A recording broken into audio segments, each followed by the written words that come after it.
In this video, I'm going to show you how you can create a column chart in Microsoft Excel. So I have a table here and I'd like to convert this table into a column chart. To do so, first highlight the whole table.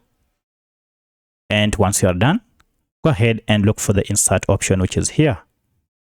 Tap on it. So once you tap on insert, head over to this and you can see we have various types of charts that you can choose from.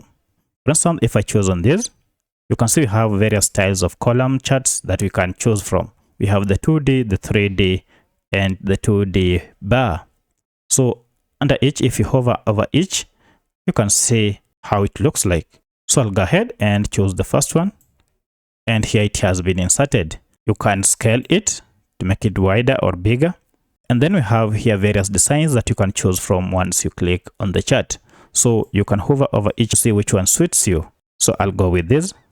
And as you can see, the charts have been inserted together with the quantities and the items automatically. So that's how you insert charts into your Microsoft Excel document.